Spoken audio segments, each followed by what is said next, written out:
Welcome to Shelf Help, a channel dedicated to talking to the void about whatever book I happen to be reading. I am your host, the reader. The following review will contain spoilers. Elena is a hostage of the crown, held since she was 5 years old to keep her rebellion leader father in line. But 14 years on, and life's not so bad. The king gives her most anything she wants, including letting her study botany and working to arrange her a good marriage. And then the king is murdered, with a mushroom she was studying. And she finds herself fleeing for her life back to a country and a people she can barely remember and been taught to look down on. Also, her long-suppressed magic is back. The difference between a good book and a great book is why should I care? Now, I don't generally like to directly compare books, but this isn't all that different from the Blood and Ash series. They aren't the same, but they do rhyme.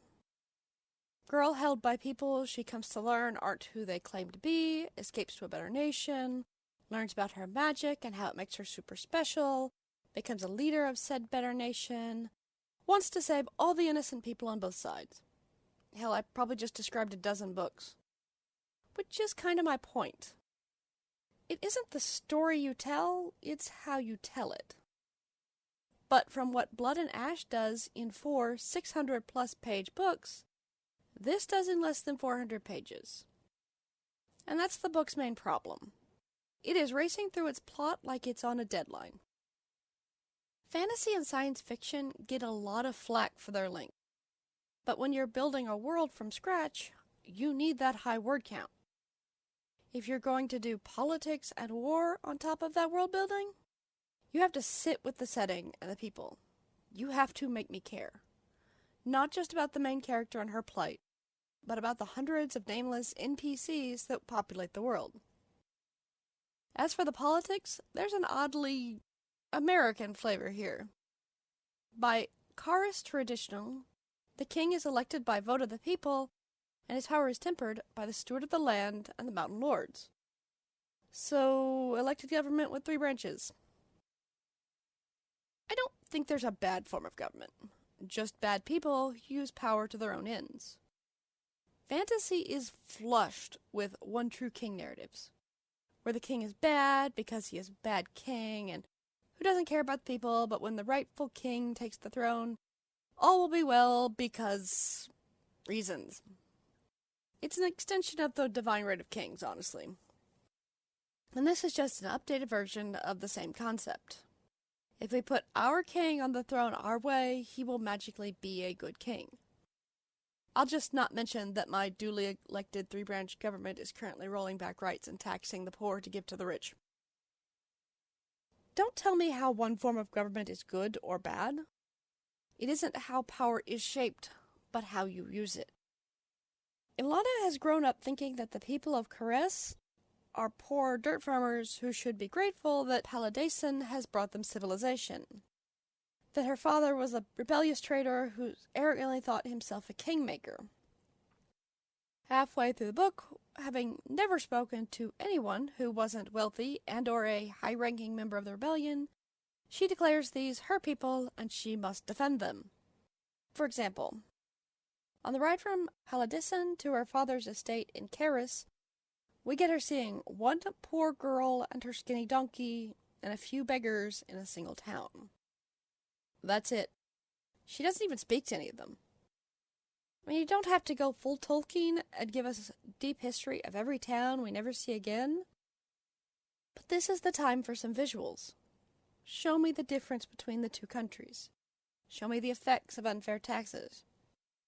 Show me Ilana struggling between what she's been taught and what her eyes are seeing. Give her time to feel the magic returning, experiment, make mistakes.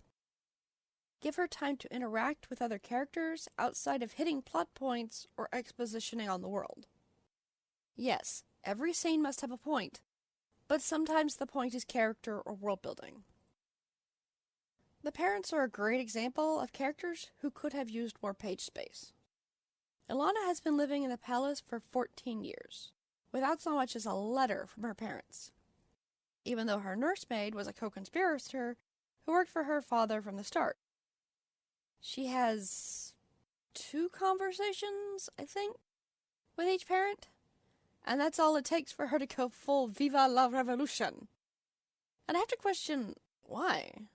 Why did her parents go no contact, even as they worked to have a nursemaid they trusted installed? The nurse could have passed letters, taught magic, made sure Ilana knew her people and their history. But by the time the story starts, she has no idea her nurse is anything other than a regular nurse. And she sees the king who put a gun to her head like a father. All is forgiven because it was just a political maneuver to save his country from a revolutionary. People not turning out to be who you thought they were is usually a good thing in stories.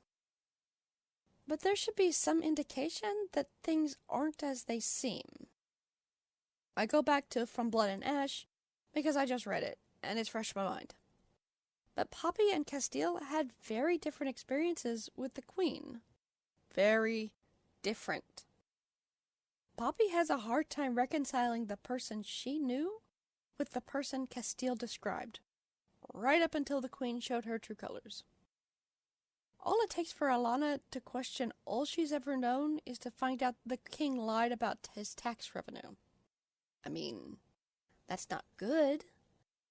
But it's not exactly a shocking revelation either. It doesn't make him a monster. Just a run-of-the-mill greedy politician. Okay, she finds out other stuff later, but really, that is what made your world crumble? But speaking of monsters, we have the Butcher.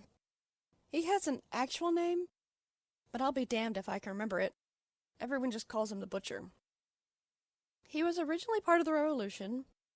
When Ilana's mother married her father, he flipped sides, went full incel because no wasn't an acceptable answer, stole their child, spent the next 14 years slaughtering whole villages and burning people alive in their homes.